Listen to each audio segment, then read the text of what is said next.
seconds. And ready. Oh, shit!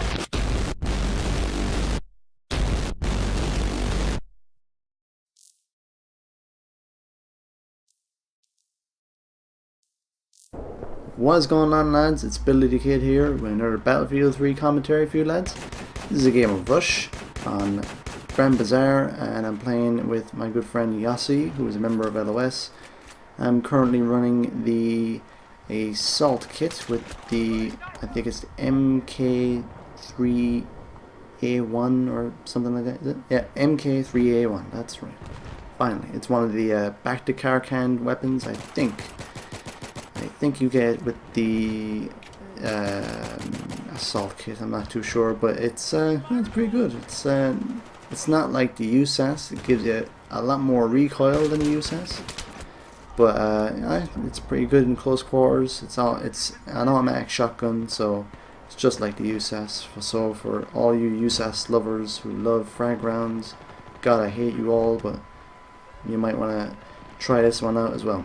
So this commentary is going to be about a couple of topics, on Battlefield 3 news, as well as news on my channel, so hopefully you'll enjoy it. Okay, so first up is the great news that came out yesterday, and that is that the patch that DICE released of the Battlefield 3 VoIP problem on the PlayStation 3 has now been fixed. If you have not downloaded it yet, you will automatically get an update when you turn it on. It's only about 20 megabytes in size, so it'll only take you about 5 minutes to install it. And once it's installed, you don't have to restart the computer or anything like that. It'll just go straight to Battlefield 3. And with this patch, it has permanently, as far as I can tell anyway, fixed the massive VoIP problem that has been out since the game has been released.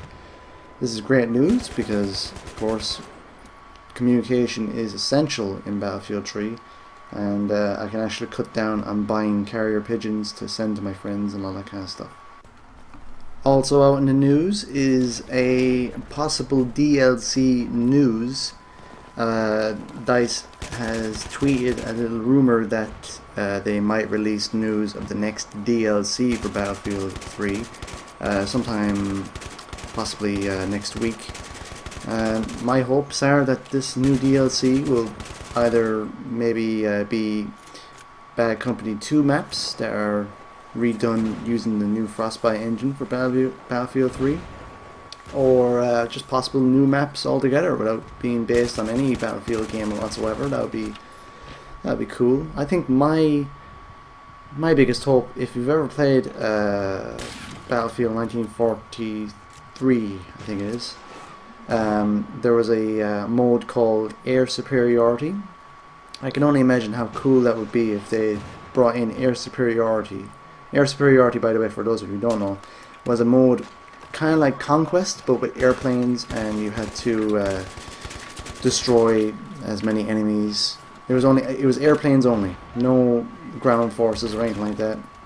And you took off from 2 aircraft carriers, and it was basically like Conquest, like I said, but with airplanes, and you have to control a part of the airspace, and the longer you control it, the more tickets they bleed, and etc. etc.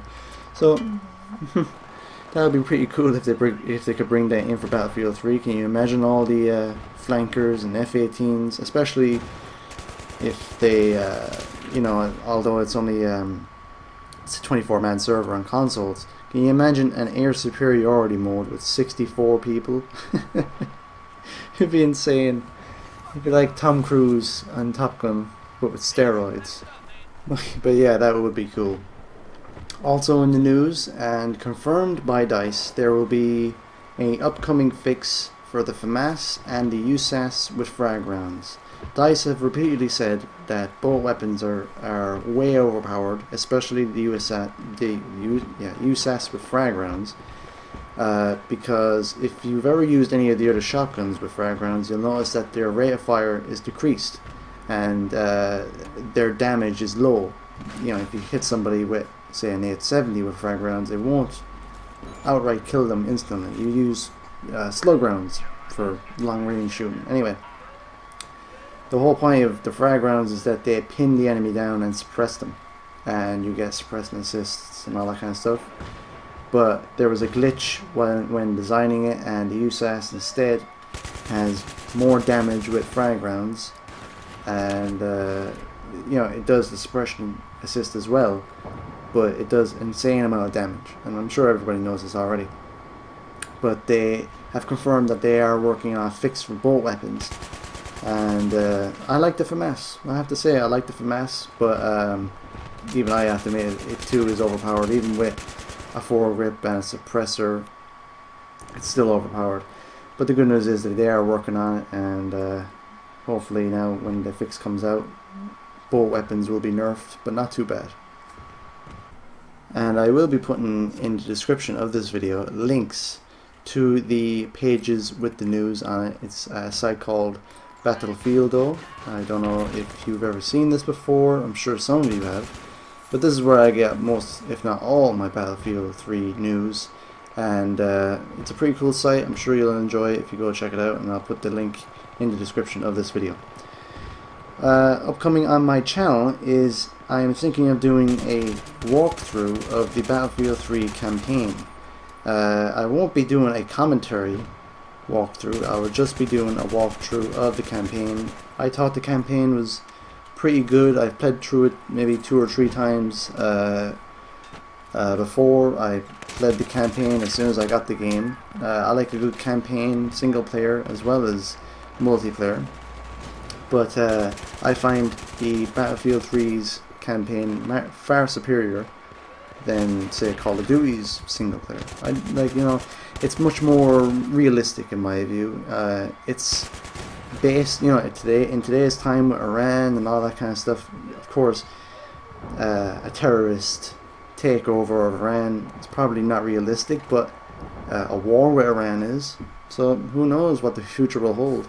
So, you know, I will be doing a walkthrough of the campaign. I know a good few of my clan members and friends have never even touched a single player yet, because they're so focused on unlocking stuff and just playing the multiplayer. They haven't even touched it, and where they have, they said, oh, I don't like it because I'm so used to Call of Duty's type of, you know, gung-ho single player that it's just not clicking and all that kind of stuff. So let me know what you guys think. Do you think you would enjoy seeing a walkthrough of the single player? Let me know. So to talk about this game of Rush that I had with my friend Yossi, it was a pretty good game. You noticed that at the very beginning of the video I started shooting at a Smurf mortar man, because as you'll notice when you're watching the video, the mortar men just get more and more annoying. There's one mortar man on our team that's not exactly contributing a lot. I mean, yes, he's firing, but the objective is inside a building, so I don't know how helpful he can be. Sure, you can stop him on the main street from getting in, but that's the whole thing. They're all inside the building. So anyway, it goes from one mortar man to another mortar man, and if they would deploy smoke, say at the back entrance of Bravo, maybe it would have made our job even easier. But that's the thing, like, we've done it, so that's all. This clip I am going to speed up for time. You know, this video was going into the 15-minute mark, so I had to speed it up just a little bit. Not a lot, but just a little bit. The enemy we were facing, I think it was 8v8 at the start of the game, and then it went to 8v7. I think on our side, I think we went from 8 to 7 or somewhere around there.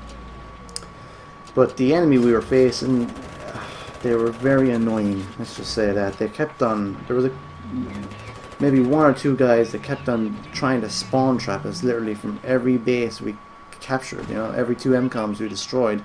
There was always this 1 or 2 morons that would just stay back and try and get as many kills or steal a tank or something like that, and they weren't helping out their teammates at all in defending their objectives. And this is the main, as I've said in many previous videos, the main problem with this game for me is that the players are too Call of Duty oriented.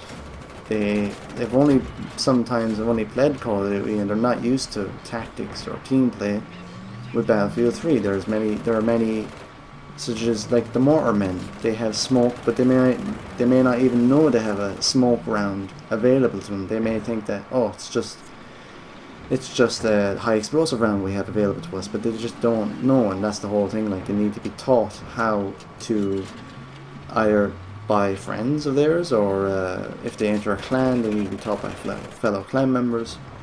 And that's just the thing. It's just the players that are bugging me out, and I'm sure they'll learn sooner or later that if they want to win, if they want to get point, like these two guys here, they're not going over to try and disarm the objective. They're just going back to get kills, and I spotted them, so I just reverse here. And I thought I could get that guy, but no, I get this guy instead, and I get a kill assist there, so I got the other guy as well. Well, I didn't get him, but you know what I mean. So it was just that mentality that was just bugging me, because this seems to happen more or less 9 times out of 10, where the enemy team don't want to defend and they just want to get kills, or as many kills as possible. But if you want to do that, guys, go play a team deathmatch, go play a squad deathmatch. That's what they're there for. That's exactly why they're there for, to try and get Call of Duty players to go in and play them. Stay the hell off Rush, stay the hell out of Conquest. You want to play a Rush, you want to play Conquest? GTFO, it's as simple as that. If you don't want to do that, then the game is going to be boring for both sides, and you're not going to be making a lot of friends on this game. I mean, look at that guy, what the hell was he thinking? I'll just go prone under here and just wait for somebody to run by. Yeah, nobody's going to see me here. And for those of you who may want to know, the specializations I choose in armor, most of the time anyway, is vehicle optics and coax machine gun, and from the looks of things I think I have the proximity sensor on. But if I'm going up, say, in Caspian Border or another armor v armor level, I usually use the guided missile and thermal imaging to spot enemy landmines, and I usually have a friend of mine in the CITV station, and I usually get a few kills with the guided missile against you know, choppers and tanks and all that kind of stuff. So in case you were wondering, that's my layout for I got a good kill streak in the tank there, but that's where the kill streak sadly ends. But this game is finishing up. I hope you enjoyed the commentary I provided you. I hope you enjoyed the video. I got 31 kills, 13 deaths, which isn't too bad for me. Got the MVP ribbon. So I hope you enjoyed the video. Please comment, rate, and subscribe. Cheers, guys. We'll talk soon.